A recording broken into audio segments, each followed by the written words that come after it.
Pushkin.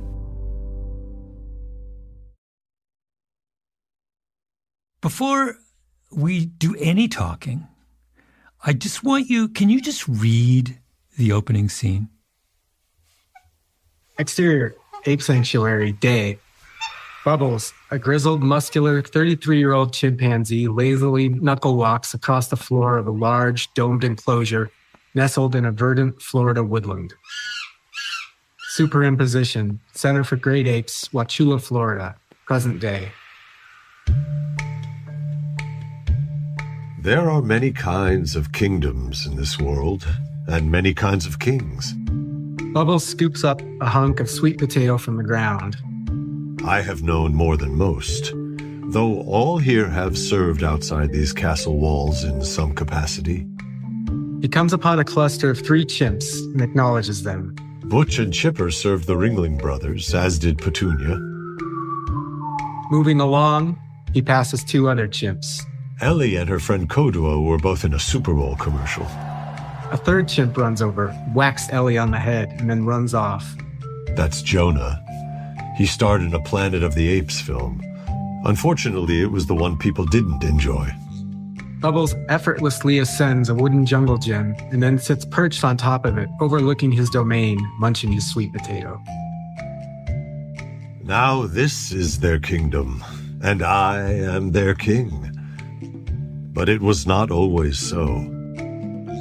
I was once heir to the greatest kingdom on earth, one ruled by a king like none before him. But every kingdom, great or small, has its boundaries, its walls. Every kingdom is itself a kind of cage. I have, in my life, become a student of cages.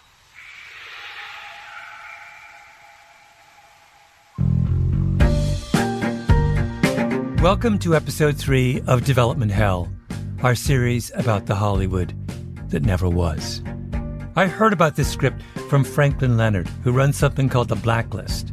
It's a Hollywood institution that polls movie executives every year, asking them to name their most liked unproduced screenplays. The project we're going to talk about today hit number 1 on The Blacklist. It was called simply Bubbles. A story told through the eyes of the most unreliable of all unreliable narrators, a chimpanzee, who rose as high as a chimp can rise and then fell.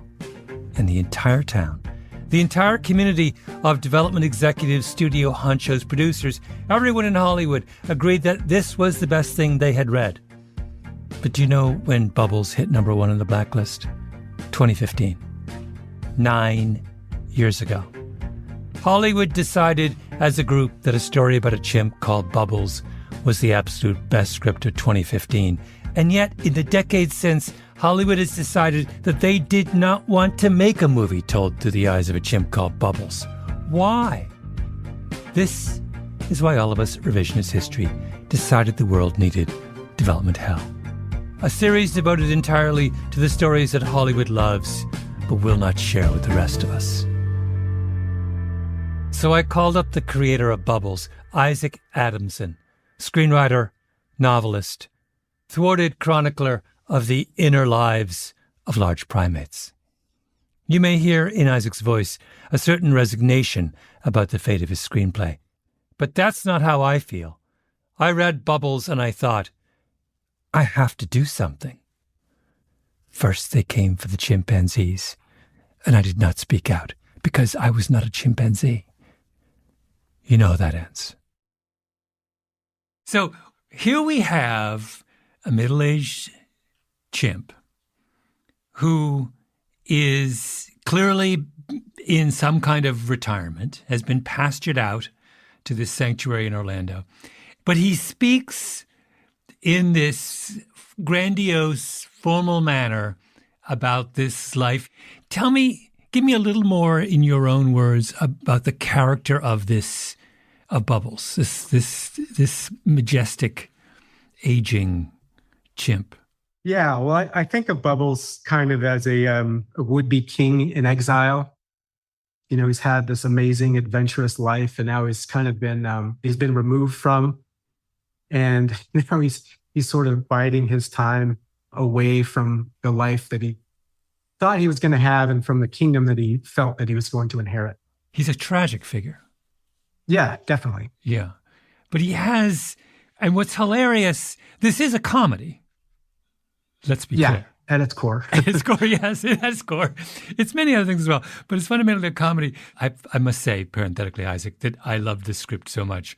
You know how in your world, in Hollywood, it's always X meets Y. A movie is always described as X meets Y. You know what this is? Right. You probably, I'm sure you've thought, this script is Remains of the Day meets Puff the Magic Dragon. I actually had never thought of it that way. That's one I hadn't heard before either. But you know what I'm getting at? Yeah, I get it. That makes sense. So let's explain. Bubbles was a real chimp. Yeah, correct. He is a real chimp. He's still alive and living at this ape sanctuary in Florida. And he is famous. He's probably one of the most famous chimps of our generation. Yeah, I would think so. For sure. I mean, he's up there with like Cheetah from previous generations, I suppose. Oh, Cheetah. You mean like a Tarzan sidekick in those Tarzan movies and TV shows. So Bubbles is on Cheetah's level. He's famous. He is famous because he was Michael Jackson's chimpanzee during the height of Jackson's fame. Yeah. And he was more than a kind of pet. He was like Michael Jackson's companion. He was. When Michael Jackson went on tour, he took him all over the world. You know, he tried to take him to Europe. He had some trouble getting him into the country because of the animal quarantine laws. Uh-huh. But he did. He took him to Japan. He took him famously to a meeting with the mayor of Osaka. So you had this idea of doing a movie about Michael Jackson, seen through the eyes of his chimp Bubbles. Yeah, I guess the genesis of it happened a long time before I actually sat down to write the script. You know, it was right around the time Michael Jackson died. And there were all sorts of articles about every aspect of his life. And I happened across something in like People or, you know, one of those magazines that you kind of flip through at the dentist's office. And it was just a little blurb about, well, whatever happened to Bubbles? You know, remember Michael Jackson's chimpanzee? And I thought, oh, that's kind of interesting because I sort of remembered Bubbles being around and everything. And then a couple of years later, there was a book that was shortlisted for the Man Booker Prize in the UK called Meet Cheetah. Mm-hmm. And I thought it was like the Tarzan story told from Cheetah's perspective. That it turns out I was totally wrong. I didn't actually read the book. I just read about it. I'm like, oh, that's an interesting idea. Uh-huh. And yeah, so at a certain point, I just decided to try to write a Michael Jackson story told from the perspective of this, you know, of this chimpanzee. But it was really important to me to make the chimpanzee the lead character, though, the real protagonist, not just have it be he's kind of a fly on the wall witnessing all this crazy stuff going on. And how did you come to give Bubbles the persona that he has? I mean, there's a million directions you could go with a chimp. If we're going to live inside the mind of a chimp, the chimp could be a rascal.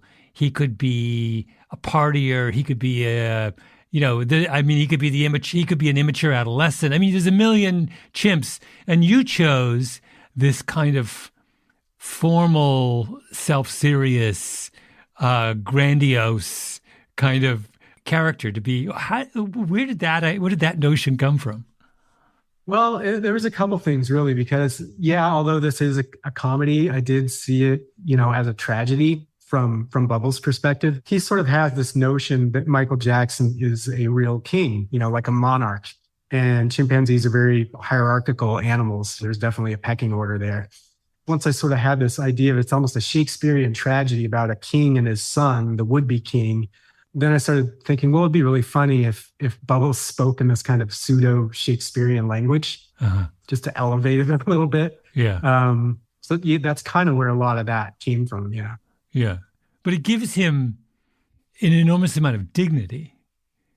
This is one of the first things that struck me about this. I was like, why do I feel Bubbles' pain? Because he eventually will go through a great deal of pain. I was asking myself, why do I feel it so keenly? And I realize it's because he has this very precious dignity, which he's going to enormous lengths to preserve. And if he was just the stereotypical chimp who's just out to eat bananas and jump around, then there's no stakes if he's humiliated. But in this case, there's enormous. I mean, his pride, Bubbles just has this enormous amount of pride in his position and his status and his accomplishments, and which is just deeply hilarious. Yeah, I think, it would have been a fun to just the visual juxtaposition of this chimpanzee, which I think we all associate with that kind of, wacky hijinks and slapstick and whapping its head and, blowing raspberries and all those things we've seen in all kinds of movies and TV shows and commercials and even nature documentaries. But then, having that sort of goofy, funny exterior aspect to it, but there's really sort of deep, kind of sad interior thing going on at the same time. I thought that was an interesting juxtaposition. Yeah. And he not only does he misunderstands who Michael Jackson is. So when Michael Jackson is referred to as the king of pop, Bubbles thinks that means he is the king, actually the king of pop. And not only that, he consistently misunderstands all these things that we understand about Michael Jackson. I'm wondering if you could read, there's that incredibly lovely scene where he's talking about the first time he discusses Michael Jackson's cosmetic surgery. Can you, there's a number of times where he does, but I'm wondering whether you can find that section. I've forgotten what page it's on. Oh, here we are. 13.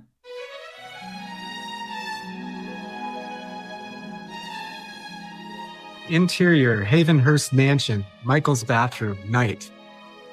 Michael looks at the man in the mirror, unhappily inspecting his face for a moment before picking up a bottle of Porcelina skin bleaching cream.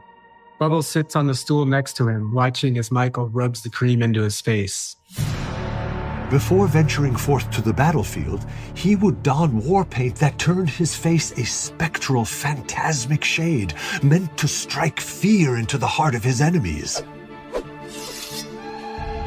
Later, Michael faces the mirror again. A bandage covers his nose. Often he would return from these battles with bandages covering wounds received in combat.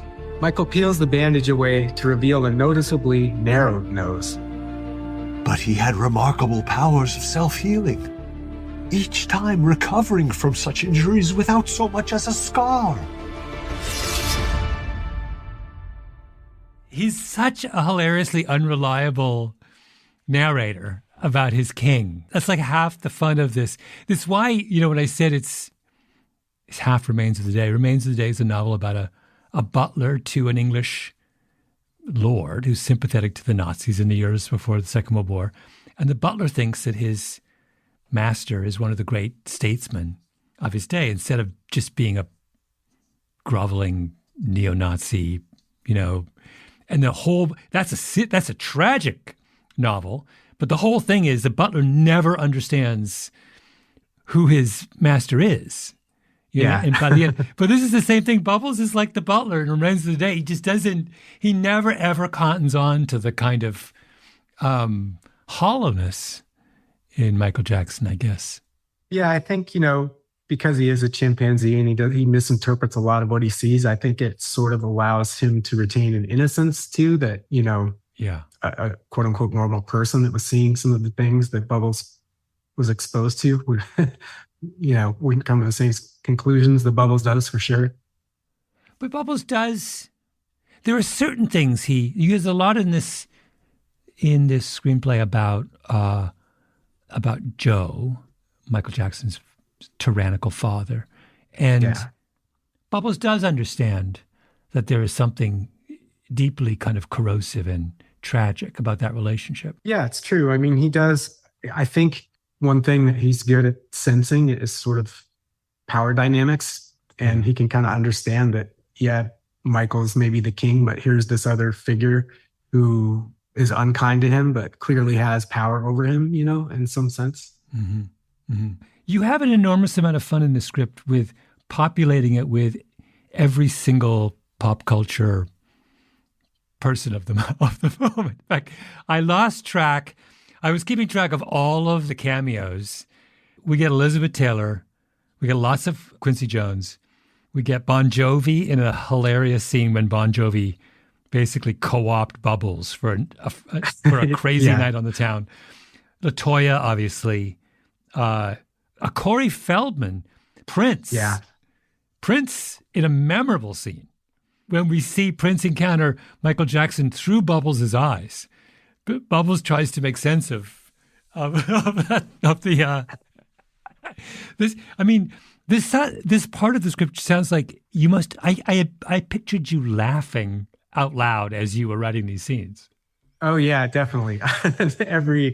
Pretty much every scene, there was something that just made me giggle. And even before I was writing it, when I was just researching it and coming upon all these stories, I mean, Bon Jovi tells that story on a clip, and I think it's on YouTube, about how when he was in Osaka, he basically they gave him Bubbles for the night, and they just had a big hotel party. And the Prince story, that's another one that was based on, a true thing that happened. I mean, Michael Jackson being the massive figure he was at that time, he did interact with pretty much everybody who was everybody, in pop culture during that period. What's also interesting is that there's things happening inside Bubbles, which you made up yourself.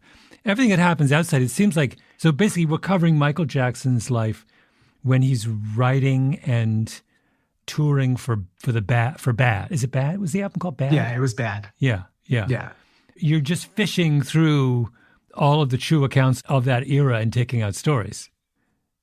Basically, yeah. There's other stories that I've heard, since the script got out, and I talked to so many people about it, and everybody was sharing their Michael Jackson stories and rumors and all kinds of. I've heard a lot of other just kind of wild stories since then, involving Madonna and Michael Jackson, and some involving Bubbles, and people that saw him when he was at Neverland. And I've heard a couple where Bubbles was probably not as well behaved as he generally is in the script. Yeah. Well, that goes without saying. We have to give him, if we're going to give him some dignity, he can't be throwing his feces at the wall every 5 minutes. Right. Yeah. Of course, there are all kinds of things about Michael Jackson's story that are not funny. And when we come back, Isaac hits a roadblock as he tries to get the Bubbles movie made.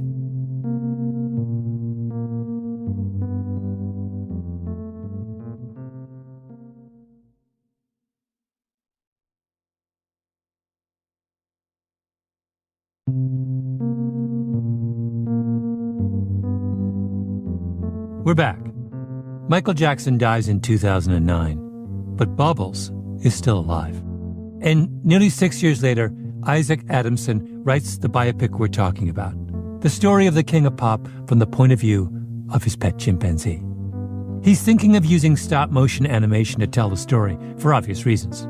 Hollywood is used to dealing with prima donnas, but a chimp as a star of a movie would be on a whole nother level. And Isaac isn't ignoring the pedophilia allegations against Michael Jackson. The Leaving Neverland documentary that exposed Jackson's behavior isn't out yet, but there's been investigations in the 1990s that have become headline news. So around 2015, Isaac takes his admittedly unusual project and starts shopping it.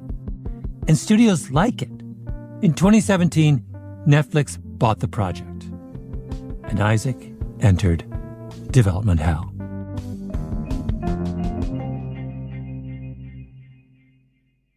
When Netflix bought the project, I had to do a pretty lengthy annotation for them, citing anything in the script. I had to basically cite a source for. Just to get clearance from their legal department. And we ended up, in the latest versions of the script, some of the names changed in certain cases, or a few characters kind of got squashed down into one character. Who did you lose in the legal review?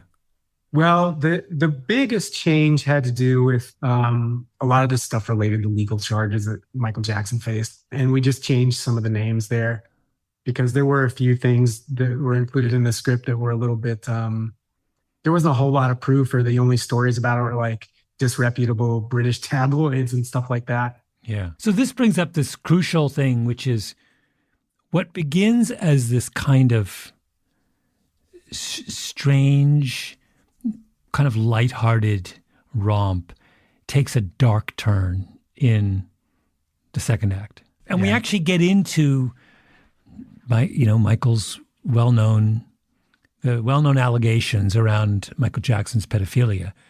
Only this time we're seeing it through the eyes of a kind of our jilted chimp, whose place of prominence next to Michael has been he's been supplanted by a young boy.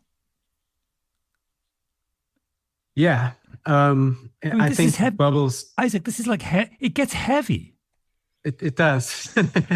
Yeah, it does. I mean, it's a heavy kind of story. I feel like the Michael Jackson story is a heavy story, and Bubbles' story within that story is kind of a heavy story. But yeah, I think he views these kids at first as just sort of these annoying sort of interlopers that are taking Michael's attention away from him. And then he sees them kind of as rivals, and even comes to fear like, well, maybe they're actually part of the succession now and not me. Once again, the one way in which Bubbles sees the world clearly is through the prism of hierarchy. Right. And so he understands accurately that in Michael Jackson's hierarchy, these boys are now higher up than he is. Correct. They occupy a place in Michael's heart that he does not. And this is, like I said, this is why I said this is Remains of the Day meets Puff the Magic Dragon. It's the Puff story. Then one day it happened. Jackie Paper came no more. That's what happens to him. He gets pushed aside. And it's like, it broke my heart when that happened. Yeah, it's a tough moment. It's a tough thing for Bubbles. And I think, if you talk to the kids who were around Michael Jackson a lot at that time, I think a lot of them went through similar experiences with him where they were his favorite, and then someone else came along, and they were just sort of jilted out of Neverland. Mm-hmm. And I think, in certain cases that hurt these kids a lot. Even some of the ones like Corey Feldman, who says that Michael Jackson never touched him or did anything sexually untoward, but he was just hurt by that whole experience of feeling like they were buddies and he was the favorite, and then one day he's just out. Mm-hmm. Mm-hmm. What does it do to our understanding of that part of Michael Jackson's life that we're viewing it through the eyes of a chimp? Yeah, that's a good question. I feel like, in a certain sense, it gives us Bubbles' interpretation and often misinterpretation of these things that he sees. It works almost as a distancing device that allows us to sort of see things through a different viewpoint that wasn't necessarily our own, or the way I experienced Michael Jackson when I was a kid growing up in the 80s. I mean, when I was growing up and where I was, it didn't really matter what kind of music you listened to. You liked Michael Jackson. Like if you were into, Iron Maiden and heavy metal and all that stuff, you still liked Michael Jackson. If you were listening to Duran Duran and a bunch of new wave, you still liked Michael Jackson. Everybody liked Michael Jackson. I remember seeing the Thriller video 1,000 times on MTV when I was a little kid. So yeah, I was definitely a fan. Yeah. I'm trying to kind of figure out why years later the kind of psychological dimensions of this story would have been so kind of clear to you, right? It's sort of weird, like, an entire generation of seventh graders kind of encounter Michael Jackson. Yeah, for sure. I mean, I'm sure a lot of people were jealous of those real life kids at the time. That, oh my God, Jimmy's getting to go to Neverland, getting to go on vacation with Michael, and it looked like the greatest life ever, where you're just eating ice cream and watching movies and, riding on a Ferris wheel at Michael Jackson's house and all that kind of thing. Mm-hmm. And just the sort of, the darkness that was actually going on, and even in just the sort of hollowness of those kind of fake friendships too, was something that I don't think a lot of people certainly knew at the time. Mm-hmm. Do you think that that seeing Michael through Bubbles' eyes makes Michael a more sympathetic character to us or less?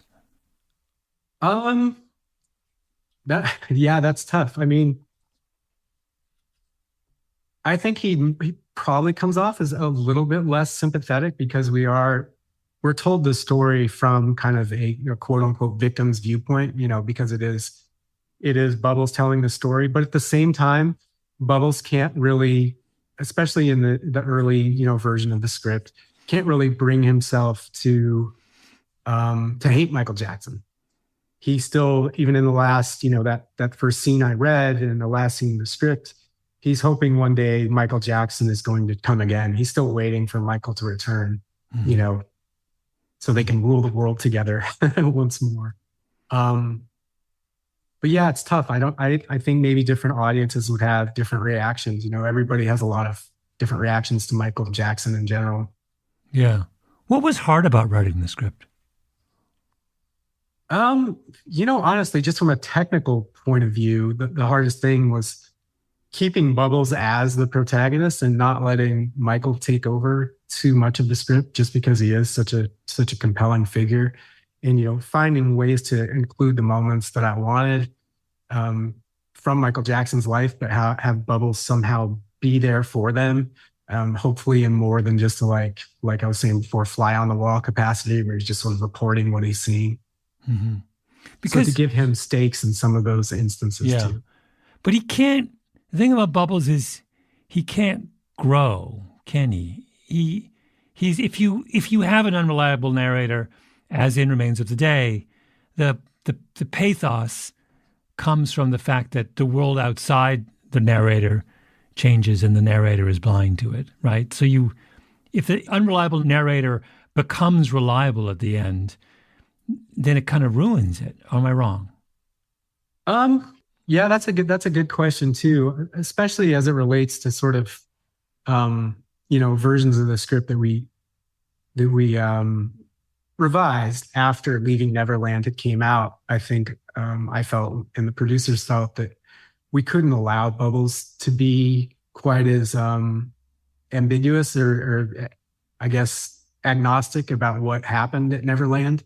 Mm-hmm. Because he is telling our movie, and then therefore it makes the movie feel like we're agnostic about it and, trying to question, well, maybe all those terrible things didn't happen, which was not our intention at all. So in later versions of the script, and the changes are pretty small, but I think Bubbles does display a clearer understanding of what's going on there. And he kind of loses his innocence a little bit.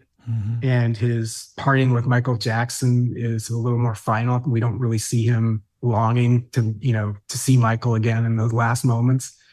I do feel like we kind of needed to write it that way, based on everything going on. But it is a good question whether that sort of undermines a lot of the other things in the script about, his unreliable narration and his innocence overall. Mm-hmm. I think he became a little bit less innocent character in the final versions of it, as I think everybody became, less innocent after Leaving Neverland hit and really had the impact that it did. I don't think people could pretend anymore about Michael Jackson, who really was, at least in certain aspects of his life. Talk a little bit more about Leaving Neverland, which comes out when?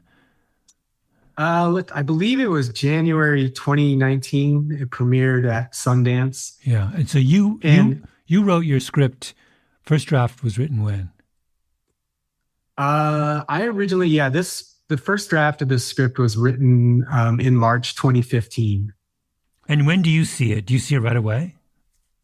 I didn't see it right away. It's funny. My manager was in Sundance and he went to the premiere of it and he called me immediately. And he's like, I think we got a problem.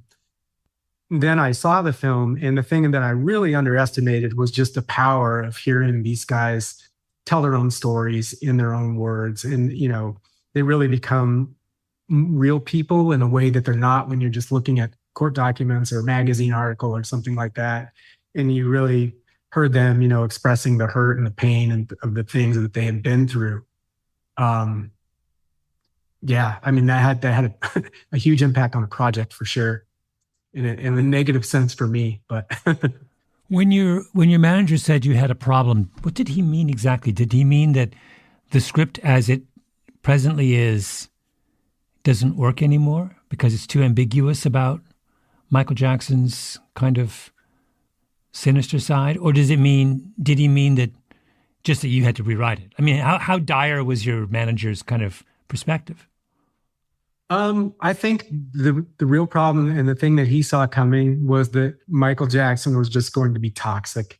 And I think once Leaving Neverland came out, it was going to be hard to make this sort of whimsical, fun movie that I think a lot of people thought they were signing up for coming onto this project. Mm-hmm.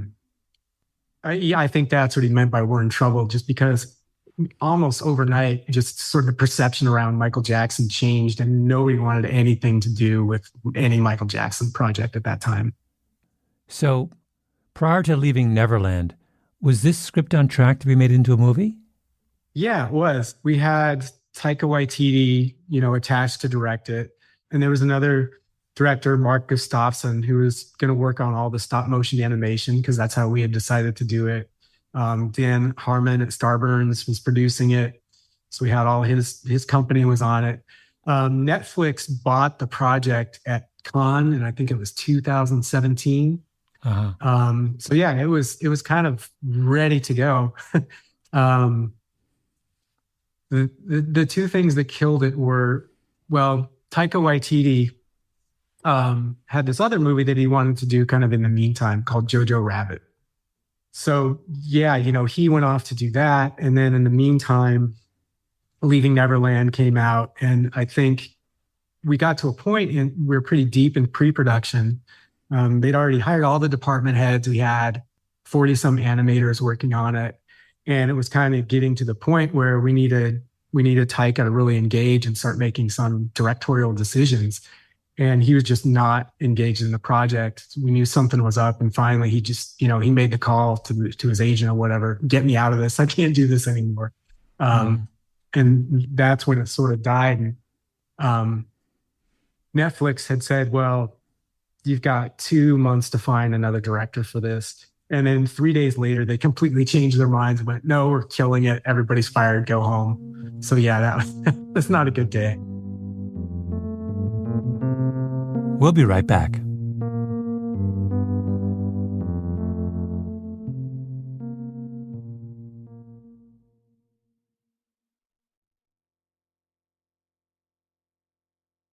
Did the script revert to you at any point, or do they own it?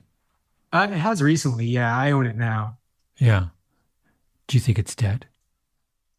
I don't know. Things kind of never die.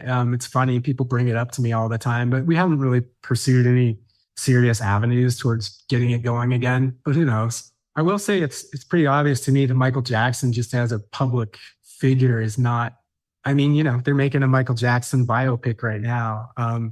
Just yesterday, Usher on the Super Bowl was wearing, like a Michael Jackson glove. I don't think we would have seen that in the immediate wake of Leaving Neverland. Yeah. It's funny because I to take a contrary position, I feel like this is more interesting post Neverland than pre Neverland. I mean, it goes from being, if you do this this movie at a time when we think of Michael as a talented eccentric, then the movie is fun and whimsical, but there's nothing at stake. It's just It's just another log on the fire of Jackson's celebrity. It's a clever log, and the fire, is wonderful, but it's not deviating in any. But now it's like, now that I know going in that Michael Jackson is this kind of complicated, twisted, deeply problematic figure, then the fact that Bubbles is straining through his chimp eyes to see him clearly and failing is like, it's heart-wrenching. This movie now has it's got stakes now that it didn't have before. It's like, it's important for us to know what we know about Michael Jackson for this to move us emotionally. And what you're saying, this idea that Michael Jackson is toxic or is more toxic than he used to be is absolutely right. But this is not a Michael Jackson movie. It's a Bubbles movie. Not. Yeah. It's a movie 100%. About Bubbles, right? A naive underling with this kind of self-deception, powerful self-deception, trying to make sense of a world that he has no understanding of. It's like, it's heartbreaking. But yeah, I mean, to me, it is. I don't think anything, what we've learned about Michael Jackson, it's been funny to me because I say we learned it, but everybody kind of knew it anyway. And that's what's been odd about the reaction to me, is that there wasn't anything new in these revelations, but suddenly had been gone through Me Too and all the stuff that came with it. I think we just as a culture learned to take a lot of that stuff a lot more seriously and, give it the weight that it deserves. And I think that's what sort of changed about, the public perception, at least of Michael Jackson. But for me, I mean, I always kind of believed that the kids are telling the truth, Bubbles becomes a stand-in for us. Yep. We all looked the other way with Michael Jackson for years, right? Because we were in love with his talent and his music. And Bubbles is he's just representing our own kind of willful blindness. Bubbles just thinks he's the king. And because he's the king, he's not willing to entertain any idea that his monarch might be flawed, at least until the very end. And I think that's like I said, is such a stronger, better, more powerful movie after that stuff's come out. Yeah, I mean, I would agree. I think what frightens a lot of people, or at least did, a few years ago when the movie sort of fell apart, it's just the sort of moral panic around anything related to pedophilia in our country currently, whether it's stuff like Pizzagate or Elon Musk just using pedo as a broad insult. I know Netflix had gone through some things too with the controversy surrounding cuties. I just think that it just became a word that, nobody really wanted to be associated with in any form whatsoever. They don't even want it coming out of their mouths when they're talking about a movie. And I can understand too why if you're, a big name director, you don't want to spend a whole lot of time at Cannes or wherever answering questions about Michael Jackson's pedophilia. I can understand wanting, not wanting to deal with it. But I agree. I think it does make the story a little bit deeper, a little bit more interesting. And I think it does implicate the audience in some interesting ways. Mm-hmm. I mean, this is the story. What happens to the script is this kind of the meta story is about kind of Hollywood abandoning its position as a kind of cultural authority. I mean, you would think that a medium as powerful as film would feel free to address the most complex of topics and kind of force us to think about them in new ways and confront our own complicity and all that kind of thing. And, I feel that at various times in Hollywood's history, film has done that. There's been these moments but this is a classic example of an opportunity to kind of address that. And the fact that nobody wants to do that breaks my heart. Yeah. I mean, it's possible it could see the light of day, again, sometime, who knows? It's funny because sometimes you can see it, what's interesting about it, the director, actors, and producers, the people that are sort of intimately involved with it on a creative level. But then when you're just talking to marketers or publicists or whoever else like that, or, financial people, it's just another product. One last thing, Isaac, could you read a little bit of where Bubbles struggles to come to terms with what he is observing at Neverland? Yeah, let me find a good one here. Okay. I found a good one.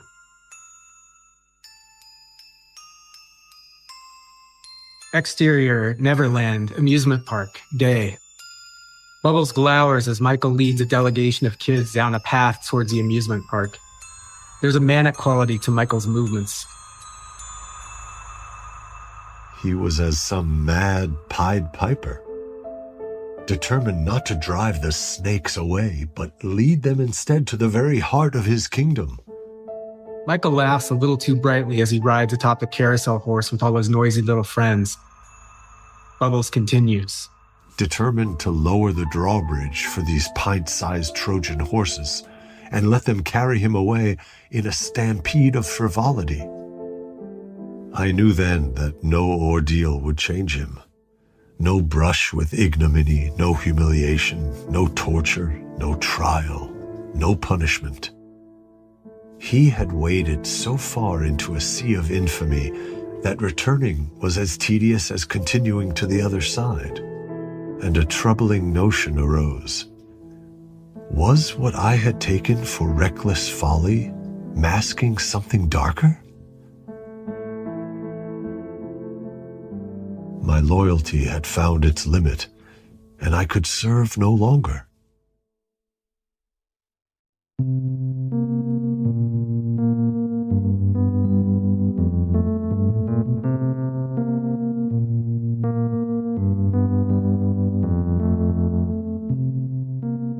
This episode was produced by Nina Bird-Lawrence and Tali Emlin, with Ben Nadaf Hafri.